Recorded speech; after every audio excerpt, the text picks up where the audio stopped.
When Benjamin Franklin exited the Constitutional Convention, he was asked by a woman, "Sir, what have you given us?" His immediate response was, "A republic, ma'am, if you can keep it." Yet most Americans today have been persuaded that our nation's governmental system is a democracy and not a republic. The difference between these two is essential in understanding Americanism and the American system.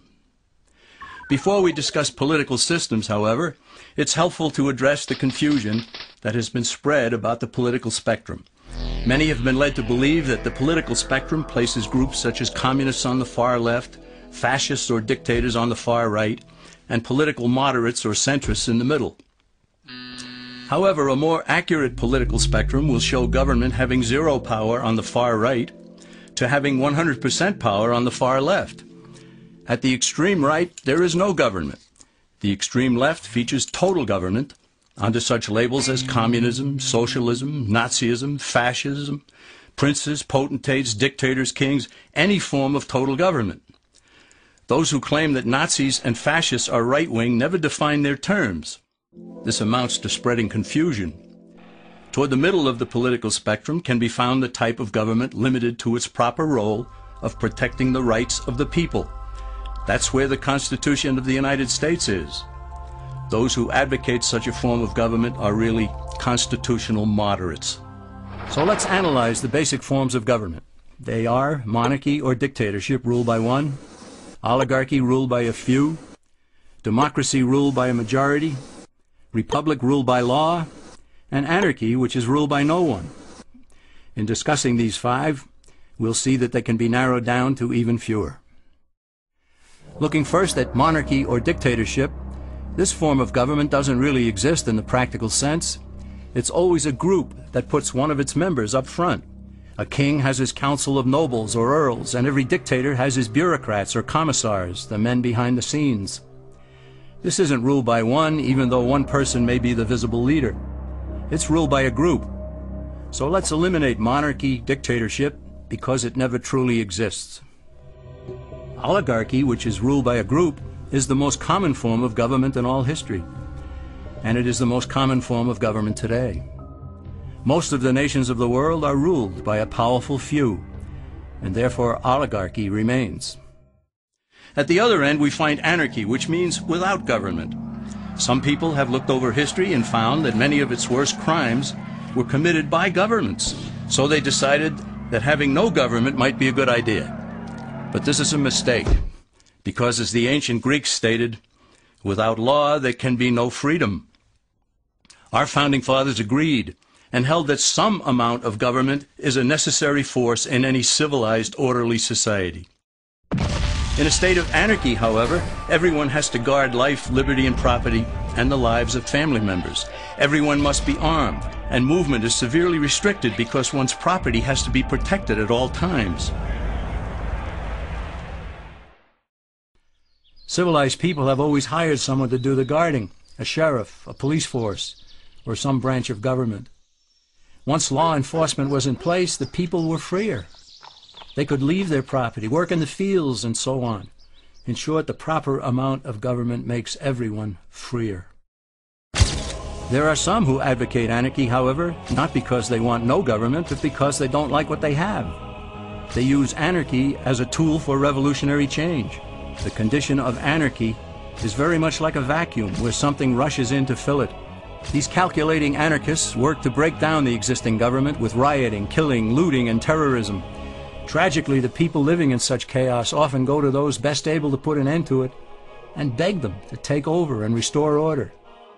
And who is best able to put an end to the chaos? The very people who started it.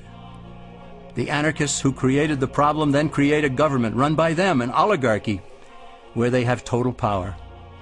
This is exactly what happened in Russia that led to Lenin taking total power, and in Germany where Hitler's brown shirts created the chaos that brought him to power. But anarchy isn't a stable form of government. It's a quick transition from something that exists to something desired by the power-hungry. It's a temporary condition, and because it isn't permanent, we eliminate it as well. The word democracy comes from two Greek words, demos, meaning people, and kratein, meaning to rule. Democracy, therefore, means the rule of the people, majority rule. This, of course, sounds good, but suppose the majority decides to take away one's home, or business, or children. Obviously, there has to be a limit. The flaw in democracy is that the majority isn't restrained. If more than half the people can be persuaded to want something in a democracy, they rule. What about republic? Well, that comes from the Latin, res meaning thing, and publica meaning public. It means the public thing, the law. A true republic is one where the government is limited by law, leaving the people alone. America's founders had a clean slate to write on. They could have set up an oligarchy. In fact, there were some who wanted George Washington to be their king. But the founding fathers knew history, and they chose to give us the rule of law in a republic, not the rule of a majority in a democracy. Why? Let's demonstrate the difference in the setting of the Old West. Consider a lynch mob in a democracy. 35 horseback riders chase one lone gunman. They catch him, and they vote 35-1 to hang him. Democracy has triumphed, and there's one less gunman to contend with. Now consider the same scenario in a republic. The 35 horseback riders catch the gunman and vote 35-1 to hang him. But the sheriff arrives, and he says, "You can't kill him. He's got his right to a fair trial." So they take the gunman back to town. A jury of his peers is selected, and they hear the evidence and the defense, and they decide if he shall hang. Does the jury even decide by majority rule? No, it has to be unanimous, or he goes free.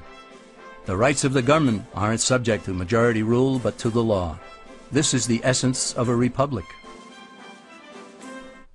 Many Americans would be surprised to learn that the word democracy does not appear in the Declaration of Independence or the U.S. Constitution, nor does it appear in any of the constitutions of the 50 states. The founders did everything they could to keep us from having a democracy. James Madison, rightly known as the father of the Constitution, wrote in essay number 10 of the Federalist Papers, "Democracies have ever been spectacles of turbulence and contention, have ever been found incompatible with personal security or the rights of property, and have in general been as short in their lives as they have been violent in their deaths." Alexander Hamilton agreed, and he stated, "We are a republican government. Real liberty is never found in despotism or in the extremes of democracy." Samuel Adams, a signer of the Declaration of Independence, stated, "Democracy never lasts long. It soon wastes, exhausts, and murders itself." The founders had good reason to look upon democracy with contempt, because they knew that the democracies in the early Greek city-states produced some of the wildest excesses of government imaginable. In every case, they ended up with mob rule, then anarchy, and finally tyranny under an oligarchy. During that period in Greece, there was a man named Solon, who urged creation of a fixed body of law not subject to majority whims. But where the Greeks never adopted Solon's wise counsel, the Romans did.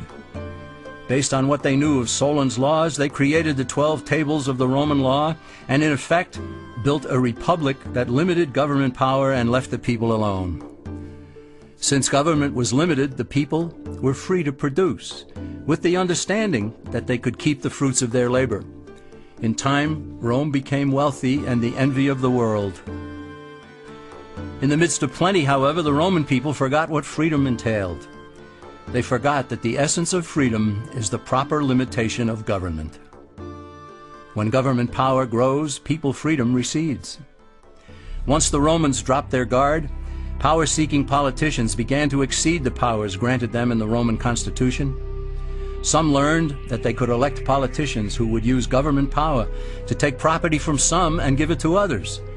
Agriculture subsidies were introduced, followed by housing and welfare programs. Inevitably, taxes rose and controls over the private sector were imposed.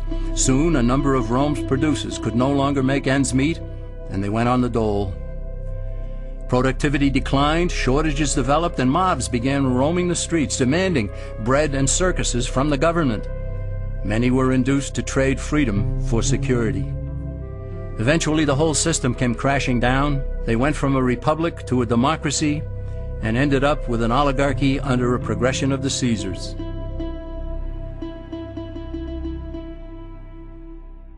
Thus, democracy itself is not a stable form of government. Instead, it is the gradual transition from limited government to the unlimited rule of an oligarchy. Knowing this, we as Americans are ultimately left with only two choices.